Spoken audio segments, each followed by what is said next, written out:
ചെറുപ്പം മുതലേ നല്ല ഹാർഡ് വർക്ക് ചെയ്യുന്നൊരു കുട്ടിയായിരുന്നു. പഠിത്തത്തിലൊക്കെ വളരെ നന്നായി പഠിക്കുകയും ചെയ്യും.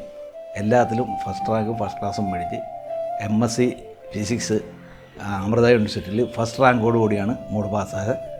അതൊക്കെ ഞങ്ങൾക്ക് കുടുംബത്തിന് വളരെ അഭിമാനകരമായ കാര്യമാണ്.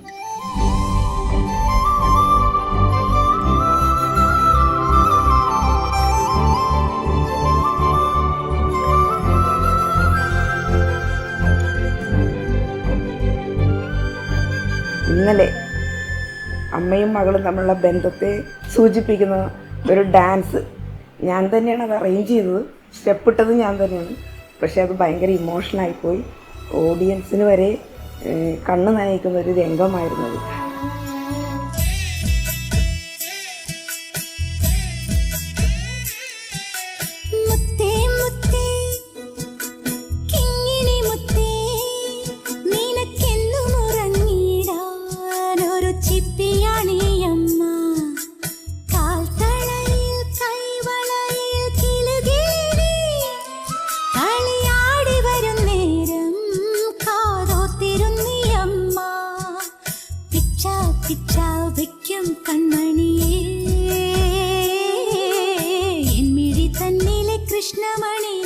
അർച്ചന ഉദയൻ എന്ന് പറഞ്ഞ ചേച്ചിയാണ്. എപ്പോഴും ഫുൾ ടോപ്പാണ് എല്ലാ കാര്യത്തിലും. പക്ഷെ ചില കാര്യത്തിൽ ഭയങ്കര മന്ദബുദ്ധിയാണ്. ബട്ട് പാവമാണ്, ഭയങ്കര ലവിങ് ആണ്, കെയറിങ് ആണ്, അടിപൊളിയാണ്.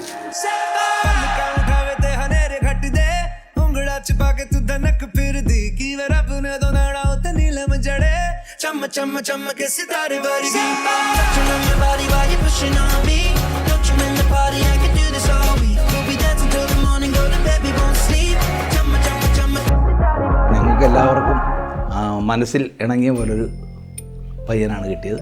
അത് തന്നെയല്ല, നമുക്ക് എറണാകുളം സൈഡാകുമ്പം എൻ്റെ റിലേറ്റീവ്സ് അളിയന്മാർ എല്ലാവരും ഉള്ളൊരു ലൊക്കേഷനാണ്. അത് ഞങ്ങൾ ഒത്തിരി ദൂരെ വിടണം എന്നൊരു ആഗ്രഹമില്ലായിരുന്നു. അതുപോലെ തന്നെ വൈക്കത്തപ്പൻ ഞങ്ങൾക്ക് ഒരാളെ കാണിച്ചത്.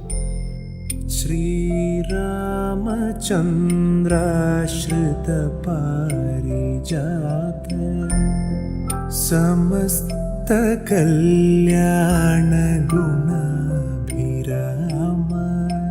സീതാമുഖാംബോരുഹ ചഞ്ചരീക നിരന്തരം മംഗളമാതനോതും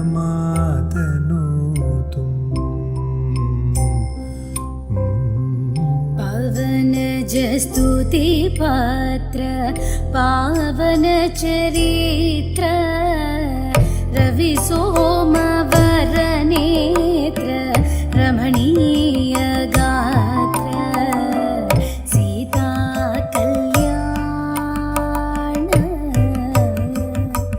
वैभोग. കുട്ടിക്കാലത്ത് പൊതുവെ വളരെ സൈലന്റ് ആയിരുന്നു. ആരും നിൽക്കണമായിരുന്നു. അതുപോലെ പഠിക്കണ കാര്യത്തിൽ ഞാൻ എങ്ങനെ പഠിക്കണ്ടേന്ന് ഒരു പ്രാവശ്യം പറഞ്ഞു കൊടുത്താൽ മതി, അത് ചെയ്തോളും. പക്ഷെ ഇളയാളുടെ കാര്യം അങ്ങനെ അല്ലായിരുന്നു. ഞാൻ 10ാം ക്ലാസ് വരെ പുറകെ നിൽക്കണമായിരുന്നു. അപ്പോൾ പഠിപ്പിക്കുന്ന ഒരു ബേസിക് അത് അച്ഛൻ തന്നെ ഫിസിക്സിന് 1ാം റാങ്ക് കിട്ടിയപ്പോൾ പറഞ്ഞായിരുന്നു. പഠിക്കാനുള്ള ഒരു ബേസ് ഇട്ട് തന്നത് അമ്മയാണ്, സ്കൂളിലെ ടീച്ചേഴ്സ് എല്ലാം എന്നെപ്പോഴും പറയാറുണ്ടായിരുന്നു.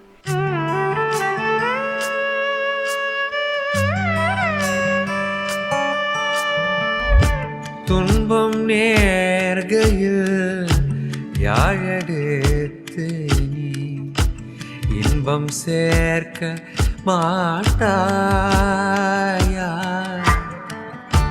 துன்பம் நேர்கையில் யாழெடுத்து நீ இன்பம் சேர்க்க மாட்டாயா.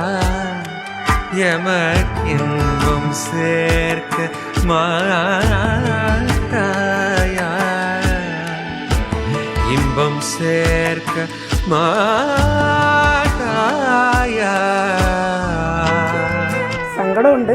ഇത്രയും നാൾ നമ്മൾ ചേർത്ത് പിടിച്ച് വളർത്തിയ മകളെ മറ്റൊരു കുടുംബത്തിലേക്ക് വിടുമ്പോൾ നമുക്കൊരു ആശങ്കയും ഉത്കണ്ഠയും നമുക്ക് നഷ്ടപ്പെടുന്നു എന്നുള്ളൊരു ഫീലിംഗ് വരുന്നു. ആ ഒരു സങ്കടമുണ്ട്, സന്തോഷത്തോടൊപ്പം തന്നെ.